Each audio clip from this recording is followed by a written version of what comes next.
പത്തരമാറ്റ സീരിയലിന്റെ ഇനി വരാൻ പോകുന്ന ഒരു അപ്കമിംഗ് എപ്പിസോഡ് റിവ്യൂ ആണ് പറയുന്നത്. അങ്ങനെ ആദർശ് ബാങ്കിൽ പോയിട്ട് 55 ലക്ഷം രൂപ വിഡ്രോ ചെയ്തുകൊണ്ട് തന്നെ തിരിച്ച് വീട്ടിലേക്ക് വരുന്നുണ്ട്.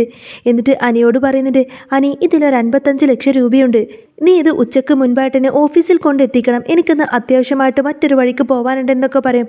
അപ്പോൾ അനി ചോദിക്കുന്നുണ്ട്, അതിനെന്താ ഞാനിവിടെ വെറുതെ ഇരിക്കില്ലേ, ഞാൻ തന്നെ ഇത് ഓഫീസിൽ കൊണ്ടുപോയി ഏൽപ്പിച്ചോളാം, ഞാൻ കൊണ്ടുപോയി കൊടുത്തോളാം ഏട്ടാ എന്നൊക്കെ പറഞ്ഞുകൊണ്ട് തന്നെ അനി ആ പണവുമായിട്ട് നേരെ തൻ്റെ റൂമിലേക്ക് പോകുന്നുണ്ട്. പണം കൊണ്ടുവന്ന് മേശപ്പുറത്ത് വെച്ചതിന് ശേഷം ഓഫീസിലേക്ക് പോകുന്നതിന് മുൻപായിട്ട് തന്നെ കുളിക്കാൻ വേണ്ടി അനി നേരെ ബാത്റൂമിലേക്ക് കയറുന്നുണ്ട്. ഇതേ സമയത്ത് തന്നെ ആയിരിക്കട്ടെ അനാമിക ബെഡ്റൂമിലേക്ക് വരുന്നത്. മേശപ്പുറത്ത് വെച്ചിരിക്കുന്ന ആ ഒരു പണമെല്ലാം കാണുന്ന സമയത്ത് തന്നെ അനാമികയുടെ കണ്ണങ്ങ് മഞ്ഞളിച്ചു പോവും. മാത്രമല്ല അനാമികയുടെ മനസ്സങ്ങ് തെളിയുന്നുണ്ട്. ഇതൊരുപാട് കാശുണ്ടല്ലോ, ഇത്രയും പണം അനിക്ക് എവിടെ നിന്ന് കിട്ടി? അവൻ ഏതായാലും അധ്വാനിച്ച് ഇത്ര പണം ഉണ്ടാക്കാനൊന്നും വഴിയില്ല, ഇതങ്ങ് അടിച്ചു മാറ്റിയാലോ? എന്നിട്ട് ഉടനെ തന്നെ അനാമിക നേരെ രേവതിക്ക് വിളിച്ചുകൊണ്ട് തന്നെ പറയുന്നുണ്ട്, അമ്മേ അനി ഇവിടെ ഒരുപാട് കാശ് കൊണ്ടുവന്ന് വെച്ചിട്ടുണ്ട്, ഇതെല്ലാം കൂടി ഒരു 50 ലക്ഷം രൂപയുടെ മുകളിലെങ്കിലും കാണും, ഇതെല്ലാം കണ്ടിട്ട് എനിക്ക് കൊതിയാവുന്നു അമ്മേ, ഇത്രയും ഒരുപാട് കാശൊക്കെ ഞാൻ എൻ്റെ ജീവിതത്തിൽ ആദ്യമായിട്ടാണ് അമ്മയെ കാണുന്നത് എന്നൊക്കെ ഇങ്ങനെ പറഞ്ഞുകൊണ്ട് നിൽക്കായിരിക്കൂടെ അനാമിക. അപ്പോൾ രേവതി പറയുന്നുണ്ട്, മോളെ നീ അതിങ്ങനെ കൊതിയോടെ നോക്കി നിൽക്കാതെ എത്രയും പെട്ടെന്ന് തന്നെ അതങ്ങ് അടിച്ചു മാറ്റാൻ നോക്ക്, നിനക്കറിയില്ലേ നിൻ്റെ അച്ഛൻ്റെ കാര്യം, നിൻ്റെ അച്ഛനാണെങ്കിൽ ഇവിടെ കടം കൊണ്ട് പൊറുതി മുട്ടിയിരിക്കുകയാണ്.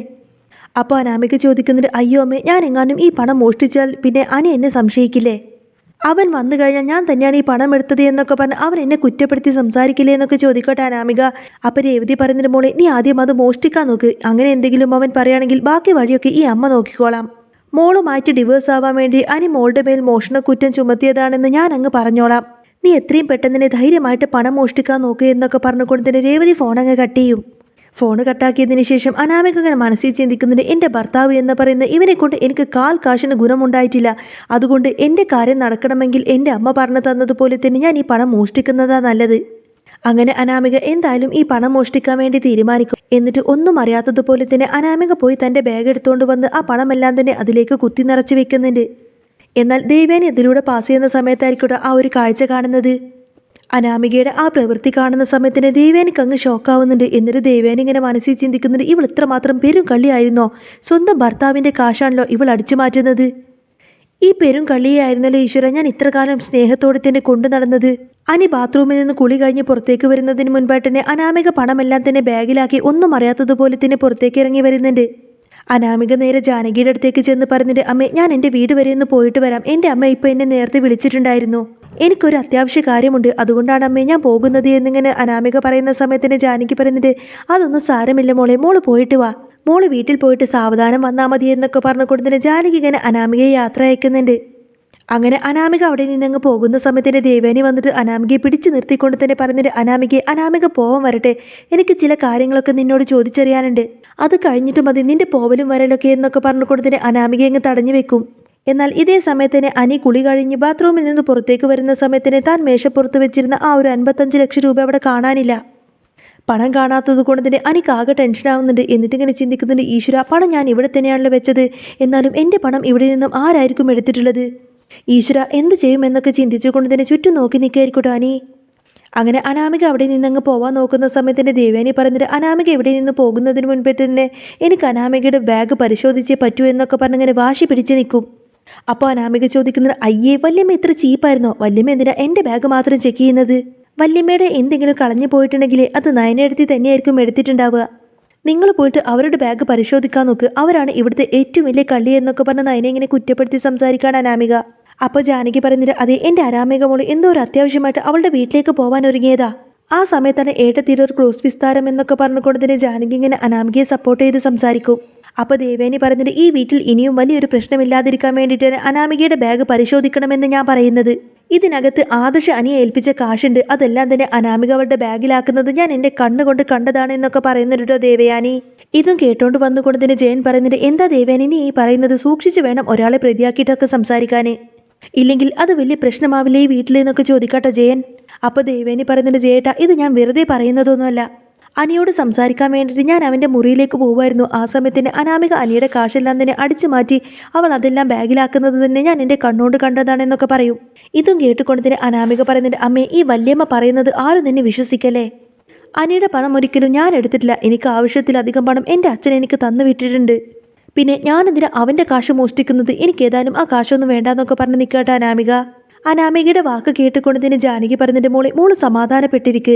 ഓപ്പറേഷൻ കഴിഞ്ഞതോടുകൂടി തന്നെ ദേവേനേട്ടത്തിന്റെ സമനില ആകെ തെറ്റിയിരിക്കുകയാണ്. അതാണ് എന്റെ മോളെക്കുറിച്ച് എപ്പോഴും ഇങ്ങനെ ഇല്ലാത്ത കാര്യങ്ങളൊക്കെ പറഞ്ഞുണ്ടാക്കുന്നത്. ഏട്ടത്തി പറഞ്ഞു എന്ന് വിചാരിച്ച് എന്റെ മോളുടെ ബാഗ് പരിശോധിക്കേണ്ട കാര്യമൊന്നുമില്ല എന്നൊക്കെ പറഞ്ഞ് അനാമികനെ ആശ്വസിപ്പിക്കുന്നുണ്ട് ജാനകി. എന്നാൽ ഇവരുടെ ബഹളമെല്ലാം കേട്ടുകൊണ്ട് തന്നെ മുത്തശ്ശൻ അങ്ങോട്ടേക്ക് വന്ന് ചോദിക്കുന്നത് എന്താ ഇവിടെ പ്രശ്നം? ഈ വീട്ടിൽ എപ്പോൾ നോക്കിയാലും ഇപ്പോൾ പ്രശ്നങ്ങളും ബഹളങ്ങളും മാത്രമേ ഉള്ളൂ. അപ്പോൾ അനാമിക പറഞ്ഞിട്ട് കണ്ടില്ലേ മുത്തശ്ശ, എല്ലാവരും ചേർന്ന് എന്നെ കള്ളിയാക്കുന്നത്. ഈ വല്യമ്മ ചുമ്മാ എന്നെ കള്ളിയാക്കുന്നു. ഈ വീട്ടിലെ ഏറ്റവും വലിയ കള്ളി നവ്യേച്ചിയും അവരുടെ അനിയത്തി നയനയുമല്ലേ. എന്നിട്ടിപ്പോൾ എൻ്റെ ബാഗ് പരിശോധിക്കണമെന്നാണ് വല്യമ്മ പറയുന്നത്. എന്നെ ഇവർ കള്ളിയാക്കാൻ നോക്കുന്നു മുത്തശ്ശ എന്നൊക്കെ പറഞ്ഞുകൊണ്ട് തന്നെ അനാമിക മുത്തശ്ശൻ്റെ മുന്നിൽ അങ്ങ് പൊട്ടിക്കരയും. ഇതേ സമയത്തിന് അനി മേശപ്പുറത്ത് വെച്ച് ആ ഒരു പൈസ കാണാത്തത് കൊണ്ട് തന്നെ അനി ആകെ ടെൻഷനോട് കൂടെ ഇങ്ങനെ താഴേക്ക് വരുന്നുണ്ട്. എന്നിട്ട് പറയുന്നത് മുത്തശ്ശ, ഞാൻ എൻ്റെ മുറിയിൽ വെച്ച് 55 ലക്ഷം രൂപ കാണുന്നില്ല മുത്തശ്ശ. അപ്പോൾ ദേവേനി പറയുന്നുണ്ട്, ഞാൻ പറഞ്ഞതില്ലേ അനിയുടെ പണം കാണാതെ പോയിട്ടുണ്ടെന്ന്. അനാമികയുടെ ബാഗ് പരിശോധിച്ചു കഴിഞ്ഞാൽ അനിയുടെ പണമെല്ലാം തന്നെ തിരിച്ചു കിട്ടുമെന്ന് പറയട്ടെ ദേവയാനി. അപ്പോൾ അനാമിക ചോദിക്കുന്നുണ്ട്, അനിയുടെ ഭാര്യയായിട്ടുള്ള ഞാൻ എന്തിനാ അവൻ്റെ പണം മോഷ്ടിക്കുന്നത്? യാതൊരു കാര്യവുമില്ലാതെ എൻ്റെ ബാഗ് പരിശോധിക്കാനായതാലും ഞാൻ സമ്മതിക്കില്ല എന്ന് പറഞ്ഞ് നിൽക്കായിരിക്കട്ടെ അനാമിക.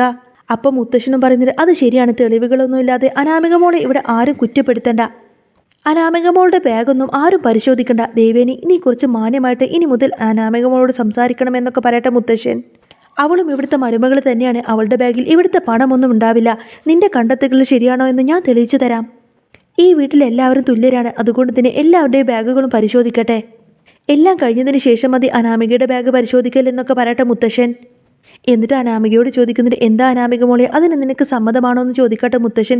അപ്പോഴേക്കും അനാമിക ആകെ ടെൻഷനാവുന്നുണ്ട്. എന്നിട്ട് അനാമിക പറയുന്നുണ്ട്, അയ്യോ അതൊന്നും വേണ്ട മുത്തശ്ശ, നിങ്ങൾക്ക് അത്ര നിർബന്ധമാണെങ്കിൽ ഞാൻ ഇപ്പം തന്നെ എൻ്റെ വീട്ടിലേക്ക് പോയിട്ടൊന്ന് തിരിച്ചു വരാം. അതിനുശേഷം നിങ്ങൾ എൻ്റെ ബാഗ് പരിശോധിച്ചാൽ മതി.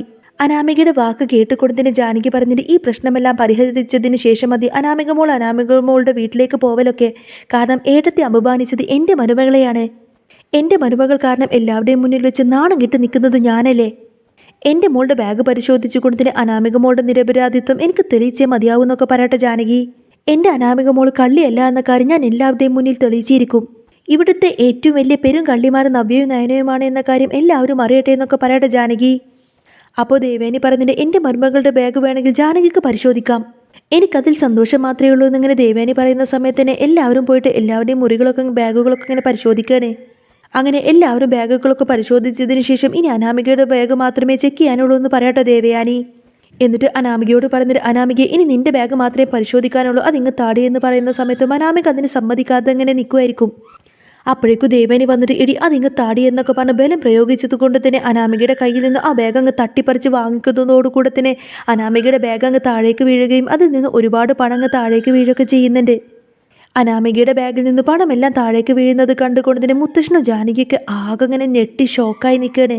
ഇതേ സമയത്തിന് അനാമികക്കാവട്ടെ എന്ത് ചെയ്യണമെന്നറിയാതെ ഇങ്ങനെ നിൽക്കുമായിരിക്കും. അപ്പോഴേനും ദേവയാനി പറയുന്നുണ്ട്, നിൽക്കുന്നത് കണ്ടില്ലേ പെരും കള്ളി, പഠിച്ച കള്ളിയായി ഇവള്. ഞാൻ ഇവളെ പറ്റി കുറ്റം പറഞ്ഞ സമയത്ത് നിങ്ങൾ ആരും വിശ്വസിച്ചില്ലല്ലോ. ഞാൻ എൻ്റെ കണ്ണോട് കണ്ട കാഴ്ചയാണ് എല്ലാവരോടും പറഞ്ഞത്.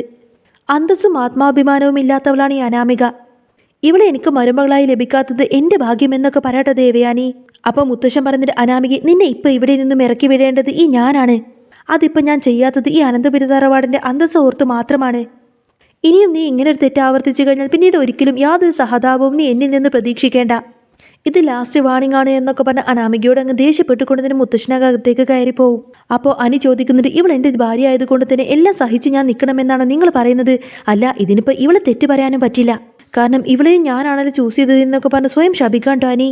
ഞാൻ ഇവളെ കല്യാണം കഴിക്കുന്നതിന് മുൻപേ തന്നെ ഇവളൊരു ഭൂലോക ഫ്രോഡാണ് എന്ന കാര്യം നിങ്ങളോട് എല്ലാവരോടും ഞാൻ പറഞ്ഞതല്ലേ. അന്ന് നിങ്ങൾ അതിനൊന്നും സമ്മതിച്ചില്ല. അപ്പം നവ്യ പറഞ്ഞിട്ട്, ഞാൻ അന്നേ പറഞ്ഞില്ലേ ഇവൾ ഭൂലോക ഫ്രോഡാണെന്ന്.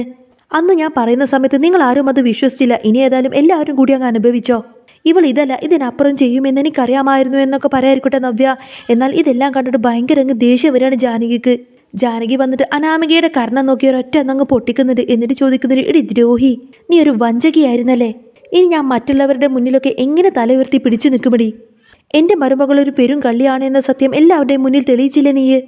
നാണമില്ലല്ലോടി നിനക്ക്? നിന്റെ സ്വന്തം ഭർത്താവിൻ്റെ കാശ് മോഷ്ടിച്ചുകൊണ്ട് പോവാൻ നിനക്ക് അങ്ങനെ പണത്തിന് എന്തെങ്കിലും ആവശ്യമുണ്ടെങ്കിൽ നീ എൻ്റെ അടുത്ത് വന്ന് ചോദിക്കണമായിരുന്നു.